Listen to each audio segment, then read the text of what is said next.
Montana Territory, July 1882.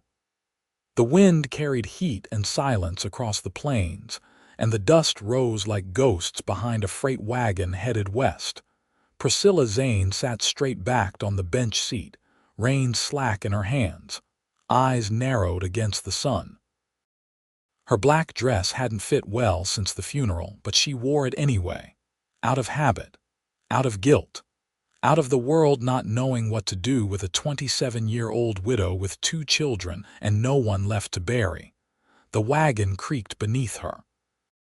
In the back, her son Nalan, age 7, leaned over his younger sister Nora, who was asleep, her face flushed from the heat. Nalan was quiet now, too quiet for a boy his age. He had stopped asking when they were going back home, because there was no home to go back to. "Ma," Nalan whispered, tugging at her sleeve. "There's a man up ahead." Priscilla saw him then. A rider on a tall sorrel horse, his hat low, his frame lean, not moving, just waiting. She slowed the team, heart ticking harder. There were stories, bandits, drifters, men who preyed on women traveling alone. She reached for the rifle under the seat. The man raised one hand, palm out. "Good afternoon, ma'am," he said. His voice was steady, not loud, not pushy. He took off his hat. His hair was sun-lightened brown, his jaw clean-shaven, his expression careful. "I do not want trouble," she said, keeping the rifle across her lap. "I do not bring any," he said. "Your back wheel's coming loose. I saw it from the ridge." She glanced down. The wheel did look angled wrong. Her gut twisted. "I have tools." "I reckon you do," he said. "But I can fix it faster." She studied him. He looked about 30, maybe a year or two older. His shirt was dusted from the trail, tucked proper into his belt, no gun in sight, but his eyes, green, steady, held something more than charm. Something that had not been worn down yet. She nodded once. "All right." He dismounted, tied his horse to the rear rail, and knelt by the wheel. Nalan watched him closely. "What is your name?" the boy asked. The man smiled just a little. "Wesley Dunn." "I am Nalan," the boy said. "That is my sister, Nora, and my ma is Mrs. Zane, but she does not like anyone to call her that." Priscilla pressed her lips together. "That is enough, Nalan," Wesley chuckled. "Nice to meet all of you." He worked fast, hands sure, and in 10 minutes the wheel was solid again. He stood, wiped his palms on his trousers, and looked up at her. "You headed west?" he asked. "I have family near Dillon," she said. "Or I hope I do. My husband's cousin, I wrote weeks ago." "No answer yet," Wesley nodded. "That is a long way to go with a wagon and 2 little ones. Especially alone." "I am not alone," she said, sharper than she meant. He just inclined his head. "You are right." She hesitated. "Thank you for the help." He turned to go, but Nalan piped up. "You should come with us." Wesley glanced back. "Nalan," Priscilla said quietly. Nalan looked up at her. "He is nice, and he fixed the wheel, and he did not steal anything." Wesley crouched beside the wagon step. "I am headed south, actually. Got a job on a cattle run near Bannock, but I could ride with you a ways, if it would ease your mind." Priscilla looked at him, at the horse, at the trail ahead. Her wagon was old. She was tired, and her children were too small to fight off what the world might bring. She nodded once. "Just a ways." They made camp near a creek that night. Wesley helped lift water from the bank and gather deadwood. He kept his distance when she stirred the beans in the pan, but when Nora cried out from a bad dream, he was the first to kneel beside her and whisper something soft. He had a quiet way about him. Not shy, just patient. He did not ask questions. He did not offer stories unless spoken to. But when he did speak, he looked at her like he was not afraid of the sorrow she carried. Priscilla sat by the fire after the children had fallen asleep, arms wrapped around her knees. Wesley was across from her, hat in his lap. "You are not what I expected," she said. "What did you expect? Someone who would ask why I am alone, or tell me I should not be?" He stared into the fire. I figured you have your reasons. She was quiet a long time. The logs cracked and shifted. My husband died 2 winters ago.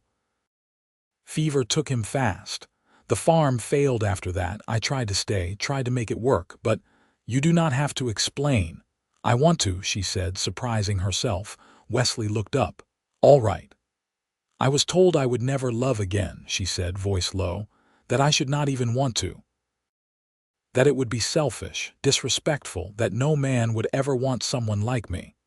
Wesley's eyes flicked to hers. They were wrong. She held his gaze. I have not known many women, he said, voice steady, but I knew one once. I was 15. She smiled like summer rain. Made me want to be good. What happened? She married another man a few years later. I went west to forget her. He leaned in slightly. But I have not forgotten, not really, not the way she made me feel. Priscilla's chest went tight. She looked at her hands, then back at him. What was her name? He smiled slow, the kind that made her feel seen. Priscilla Zane. You were my first and only love, and I reckon you still are. She stared at him. You are lying. I am not. You cannot mean that. I rode 26 miles off my trail because I saw your wagon from the ridge, he said. I knew it was you, and I had to know if you were all right. She could not speak for a moment. You were 13, she whispered. 15. And I never forgot. She felt the firelight on her cheeks, the heat of her own breath. You really mean it? I do. She looked at her children, at the stars, then back at him. You still want to come with us a ways, Wesley nodded. As far as you will let me, she exhaled, slow and full. And for the first time in a long time, she felt something steady in her chest. Not grief, not fear, hope. By the time they reached the foothills, the land had changed.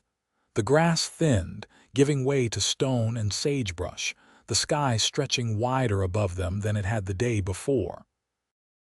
The wagon moved slower as the incline rose, and Priscilla walked beside it, her boots kicking up dust, her bonnet pulled low. Wesley rode ahead on his horse, keeping a watchful eye on the road that wound through the hills. He didn't speak unless there was need, but when he did, he spoke plainly. The children had taken to him, though Nora still clung to her mother's skirts when he came too near. Nalin watched him with a wary sort of admiration, as though trying to puzzle out how a man could be both quiet and sure without ever raising his voice. At midday, they stopped by a cluster of cottonwoods near a shallow stream. Wesley tied his horse under the largest tree, then walked down to the water with a tin cup. He didn't look toward Priscilla until he'd finished drinking. You ever think about Montana before you came? He asked, shaking the drops from the rim. I thought it would be colder, she said, kneeling to rinse a cloth in the stream. Thought the air would clear my head. Has it? She wrung the cloth out and ran it along the back of her neck. Not yet. Wesley sat on a flat rock nearby, arms resting on his knees. When I left Missouri, I thought I'd feel free, like the land would make me into something else. Did it? No, it just stripped the rest away. She glanced over. What was left? He looked down at his hands. Enough to start over, maybe, if I had someone to start with. The wind stirred the cottonwood leaves, soft and whispering. Priscilla folded the cloth and stood. You still believe you knew me back then? I don't believe it, I know it. I was 12, she said. I barely remember your face. I remember yours, he said. You wore a blue ribbon in your hair, and you never cried when the other girls did. I used to sneak off to the pasture to be alone. I used to sneak off just to see if you'd be there. She didn't answer right away. The breeze caught her skirt. She turned back toward the wagon. The children will be hungry soon. I'll catch something, he said, pushing up from the rock. There's rabbits near the ridge. I saw tracks. She paused. You know how to set a snare? He met her eyes. I was taught by a man who didn't waste a word, said quiet hands catch more than clever mouths. She nodded. Go on, then. He was gone for nearly an hour. In that time, Priscilla cleaned the skillet and gathered kindling. Nalen helped her set stones for the fire, while Nora sat with her doll in the shade. The girl's cheeks were less flushed than the day before. That reassured her more than she could say. When Wesley returned, he carried 2 rabbits by the hind legs. He knelt to clean them without ceremony, and when he looked up, his shirt sleeves were rolled past his elbows, the sun catching a faint scar along his forearm. "That from cattle work?" she asked, nodding toward it. "No," he said. "Winter before last. I was caught in a barn collapse in Idaho. Broke 2 ribs and tore this open on a nail. Took me 3 weeks to walk again. You were alone, had a dog then, stayed with me the whole time. He died last spring." She didn't ask more. She handed him the skillet. They ate together as the stars came on, faint at first, then brighter as the sky darkened. The children fell asleep curled together on a blanket, and Priscilla sat a little nearer the fire, her hands resting in her lap. "You ever think of marrying again?" Wesley asked, voice low. She didn't look at him. "I've thought about surviving, that's all." "I think about more than that. You have no children to care for." "No," he said, "but I have days I don't want to see the end of alone." She turned then. "And you think I could change that for you?" "I think we already did that for each other once," he said, "even if we didn't know it." She looked at the fire, then at him. "I don't trust quick feelings." "I don't either," he said, "but I've carried this one a long time." She didn't answer. "Not yet." But she didn't turn away.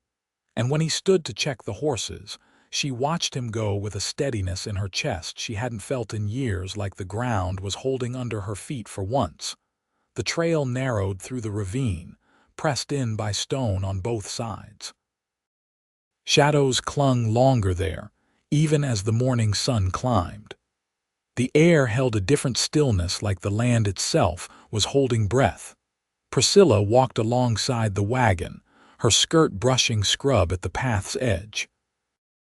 Nora rode bundled on the bench, thumb in her mouth, while Nalen trailed Wesley a few paces ahead, asking quiet questions about rock shapes and mule deer signs. Wesley answered each one with unhurried patience, never raising his voice, never rushing the boy. They reached the end of the ravine by late afternoon, where the land opened wide again and the sky poured its weight down in gold. There, among a stand of battered pines, they found the remains of an old trapper's camp, half a chimney of stacked stone, a rusted coffee pot tipped in the ash. Wesley dismounted without a word and began clearing space for a fire. Priscilla set Nora down on a folded blanket. "She's warm again." Wesley scanned the child's face. Could be heat, could be something else. "If there's a homestead nearby, we might ask after quinine." "I won't take her to strangers," she said, brushing Nora's hair back from her forehead. "Not unless she worsens." He crouched near the fire ring, arranging dry pine needles. "You ever learn remedies? My mother kept a book of herbs." "I remember some. I'll brew willow bark tonight." He nodded and struck the flint. The spark caught, and soon the fire licked steady against the kindling. As dusk settled, Nalen perched on a log beside his mother, drawing circles in the dirt with a stick. "Ma, can we stop for a few days somewhere?" "Just rest." Priscilla met Wesley's eyes across the fire. "It wouldn't be wise to linger too long, but if we find water and safety, we might." Wesley leaned forward. "There's a wide basin about 10 miles north. I passed it last season, spring-fed, deep shade. No sign of settlers. You think it's still empty?" "I think most men pass it by for lack of gold or timber." She glanced at the sky, already darkening. "We'll head there tomorrow."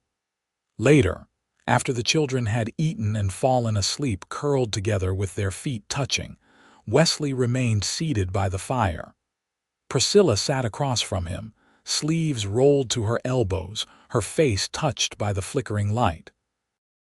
"You ever regret not marrying?" she asked. He turned a pine twig slowly between his fingers. "Not until lately."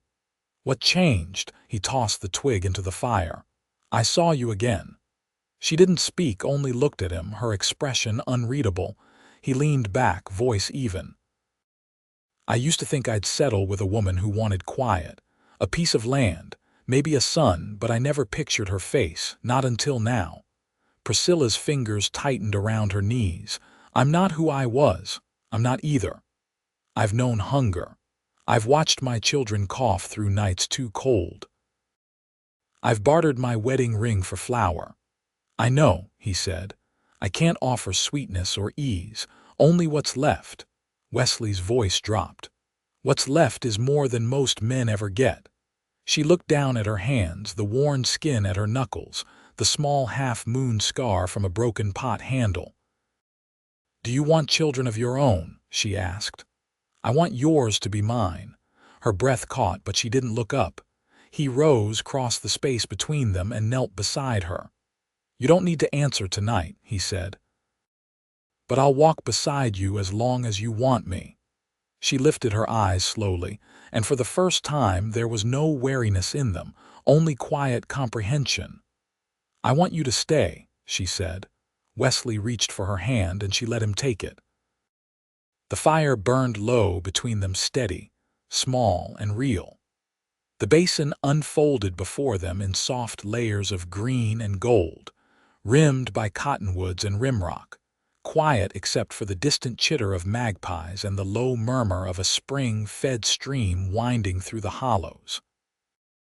They arrived just after mid-morning, the sun half veiled by high cloud, and the heat gentled by a breeze that stirred the grass in long, silvered waves. Priscilla stepped down from the wagon, her calves stiff from the climb. She pulled Nora close against her hip as the girl blinked sleepily at the trees. Nalan was already off the wagon bed, chasing a grasshopper with a stick, his laughter sharp in the stillness. Wesley led his sorrel to the water's edge and let the reins drop. The horse drank deep, and he turned, brushing dust from his trousers. This'll do, he said. Wind comes in from the west, keeps the bugs off, flat ground for the wagon, creeks clear. Priscilla looked across the basin, her thoughts quiet.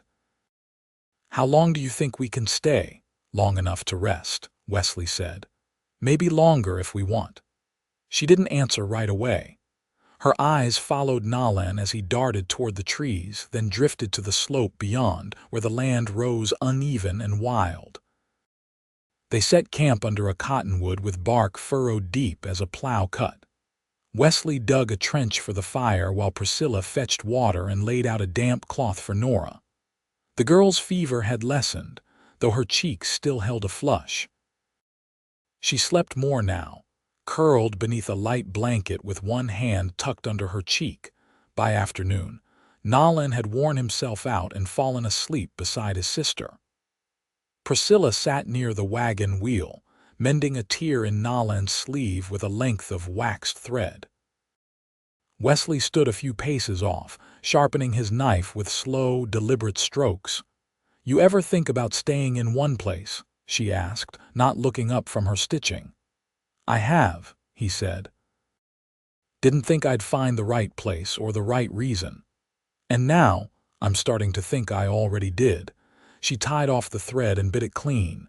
You trust yourself that fast, he sheathed the knife. I trust what I feel when I look at you. She smoothed the cloth across her lap. I've made mistakes. I've trusted when I shouldn't have. I've stayed when I should have left. I'm not asking you to choose yet, he said. But I'm not going anywhere unless you tell me to. She looked at him then, and the lines around her eyes deepened not from age, but from the weight of all she carried. What if I don't know what I want yet? Then I'll wait until you do. Later, as the sun fell low, Wesley walked the tree line, checking for signs of game or trouble. He returned with a pair of quail, slung from his belt, and cleaned them in the stream with practiced hands. Priscilla watched from the fire, her needlework forgotten in her lap. You learned that from your father? She asked. No, he said. He left before I was old enough to remember him. She nodded once. Mine died when I was 16. Got caught under a falling branch clearing land after a storm. You take care of your mother after that. She tried to take care of me, but her heart gave out not a year later. After that, I married. He didn't speak, just waited. He was kind, she said, but always tired. The land wore him down faster than I thought it would. He stopped laughing before he stopped breathing. Wesley fed sticks to the fire and sat down across from her. You ever laugh now? Sometimes, she said, when Nalin says something foolish. When Nora sings in her sleep. He looked at her hands, folded in her lap. I'd like to hear you laugh. She met his gaze, something unspoken passing like a thread drawn tight and held. As dusk deepened and the quail crisped over the fire, Nalin stirred awake and rubbed his eyes. Are we staying here? He asked. For now, Priscilla said. Is Wesley staying too? She glanced at the man across the fire, then back at her son. Yes. Nalin nodded and lay back down beside his sister, content. After the children had eaten and drifted off again, Wesley poured water into a tin cup and held it out to her. I know we're not at the end of the road, he said, but I'd like to walk it with you, whatever's left of it. She took the cup, her fingers brushing his. I haven't said yes. You haven't said no. She drank, let the water settle in her chest. I don't want to build something that breaks again. Then we'll build something that bends but doesn't snap, he said. You and me. Together. She set the cup down and reached for his hand, not for support, but to anchor herself in the quiet surety of what she was beginning to believe. The stars came out, slow and steady, as if they'd been waiting for her to look up. The days in the basin stretched long and warm, each one folding gently into the next. Grasshoppers clattered in the brush, the creek ran low but clean, and the cottonwoods offered enough shade to keep the children from wilting. By the third day, Nora's fever had broken fully. Priscilla let out a breath she hadn't realized she'd been holding, pressing her lips to the girl's temple in quiet thanks.